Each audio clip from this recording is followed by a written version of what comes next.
Hello students, today we will study class 6 geography chapter 1 and the topic is Earth, a unique planet. The Earth is the fifth largest planet. It is a sphere which is slightly flattened at the poles. From a spacecraft, the land on Earth looks a mixture of green and brown.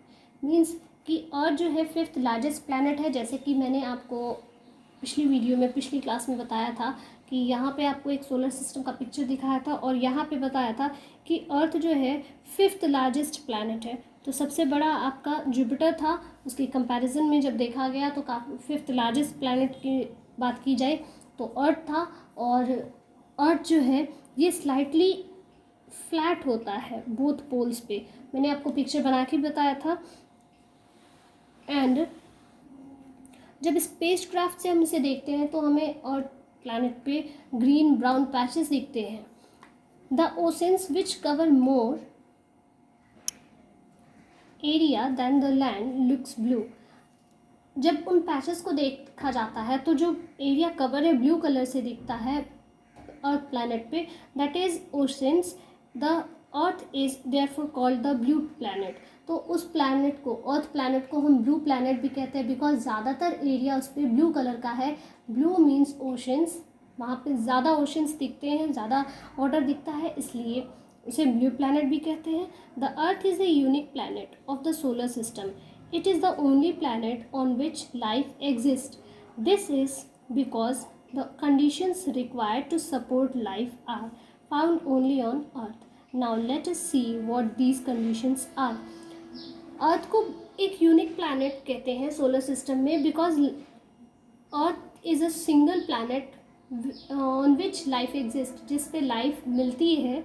और ये ऐसा इसलिए है क्योंकि life जो है, life supporting elements सिर्फ अर्थ पे मिलते हैं। तो वो एलिमेंट्स क्या है, चलिए पढ़ते हैं। उसके पहले टेबल 1.1 आप ऊपर देख रहे होंगे प्लैनेट फैक्ट्स को, तो ये आपके एग्ज़ाम के व्यू से बहुत इंपॉर्टेंट टेबल है, तो इसे प्लीज़ लर्न कर लेना। First point is moderate temperature. The amount of heat of a planet receive from the sun depend on its distance from the sun. Amount of a planet receive from the sun depend on its distance from the sun means कि एक planet की कितने amount में वो heat observe करता है ये depend करता है सन से उसकी डिस्टेंस पे। Neptune is the farthest planet and therefore the coldest. Neptune जो है सबसे दूर है सन के, आपने देखा है प्रीवियस पेज पे मैंने आपको दिखाया भी था। नेपच्यून सबसे दूर है और हीट उस पर कम मिलती है, that is it is very coldest. The average temperature on Neptune is -225 degree Celsius. और टेम्परेचर कितना है नेपच्यून का, -225 degree Celsius. On Mercury and Venus which are closest to sun the temperature goes above 400 degree Celsius. Means अब Mercury और Venus जो है वो सन के बहुत पास है तो उसका टेम्परेचर 400 डिग्री सेल्सियस तक जाता है। The Earth is the third planet from the Sun. It has an average temperature of 22 degree Celsius. Means अब अर्थ की बात करें तो क्लोजेस्ट है सन के, नियरेस्ट है, थर्ड प्लैनेट है और थर्ड प्लैनेट होने की वजह से एवरेज टेम्परेचर उसका 22 डिग्री सेल्सियस है। This temperature is suitable for plants and animals. और ये जो टेम्परेचर है ये प्लांट्स और एनिमल दोनों के लिए बहुत सुटेबल है। Second point, water in liquid form. You know that plants and animals need water. The earth is only planet on which liquid water is found. On some other planets water is found only in frozen form. Means आप देख रहे हैं कि plants और animal दोनों को requirement होती है वाटर की, और अर्थ ही एक ऐसा प्लैनेट है जिसपे वाटर अवेलेबल है, पानी मिलता है। और on some other planets water is found only in frozen form. और दूसरे प्लैनेट्स पे देखा जाए तो वाटर जो है फ्रोजन फॉर्म में मिलेगा आपको। अर्थ को ब्लू प्लैनेट भी कहते हैं वाटर अवेलेबिलिटी की वजह से, ये याद रखिएगा point. And the last is favourable atmosphere. The earth is surrounded by a layer of gases. This layer of gases is called the atmosphere. जैसा मैंने अभी आपको कुछ प्रीवियस क्लासेस में बताया था, earth is surrounded by layer of gases which is known as atmosphere, जिसे atmosphere कहते हैं. Animal need oxygen to breathe, और इसी गैसेस में ऑक्सीजन भी है जिसे एनिमल यूज़ करते हैं ब्रीदिंग के लिए. This gas is found in earth atmosphere. Plants need carbon dioxide to make food. This gas is also present in our atmosphere. Apart from these, the earth atmosphere has a gas called ozone. This protects plants and animals from certain harmful rays of the sun.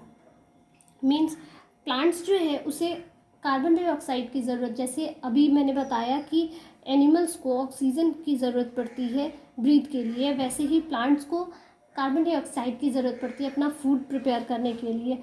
और carbon dioxide और oxygen की बात के अलावा दूसरे भी gases हैं, जैसे ओजोन है, जो प्लांट्स और एनिमल को सन के हार्मफुल रेज से, इतनी तेज़ जो हीट आती है उसकी हार्मफुल रेजेस से हमें प्रोटेक्ट करने के लिए एक और गैस प्रेजेंट है एटमॉस्फेयर में, जिसे ओजोन कहते हैं.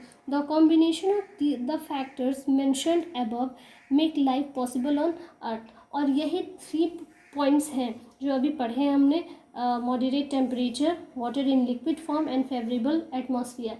यही कंडीशन ऐसा है जिसकी वजह से लाइफ पॉसिबल है अर्थ पे. That's it, and this is your next topic, satellite. Satellites or moons of planets are small celestial bodies which revolve around planets. As the planets revolve around the sun, the satellite moves with them. Satellite या फिर moon जो है वो planets के जैसे small celestial bodies होते हैं जो planets के चारों ओर घूमते हैं. जैसे सन के चारों तरफ राउंड करते हैं सारे प्लैनेट्स, वैसे ही प्लैनेट्स के चारों तरफ ये सैटेलाइट मूव करते हैं. As a result the satellite also revolve around the sun. और फाइनली देखा जाए तो ये एक तरह से सैटेलाइट सन के चारों तरफ भी मूव करते हैं अपनी मूविंग एरिया में, अपने क्लास में मूव करते रहते हैं, और उनका प्लैनेट सन के चारों तरफ मूव करता है. Like planet satellite shine by reflecting lights from the sun. जैसे प्लैनेट्स शाइन करते हैं सनलाइट की वजह से, वैसे ही सैटेलाइट भी सनलाइट से ही रिफ्लेक्ट होते हैं, चमकते हैं. All planets except Mercury and Venus have satellites. सारे प्लैनेट्स, सिर्फ मरकरी और वेनस को छोड़ दिया जाए तो बाकी सारे प्लैनेट्स के खुद के सैटेलाइट हैं. The moon is the earth satellite. Moon जो है अर्थ का सैटेलाइट है. Jupiter has the most number of satellites, 62. Jupiter की सबसे ज़्यादा सैटेलाइट है. The satellites are smaller than the planets around which they revolve. Jupiter satellite Ganymede is the largest satellite in the solar system. It is even larger than Mercury. This is all for today. We will meet in our next class. Thank you.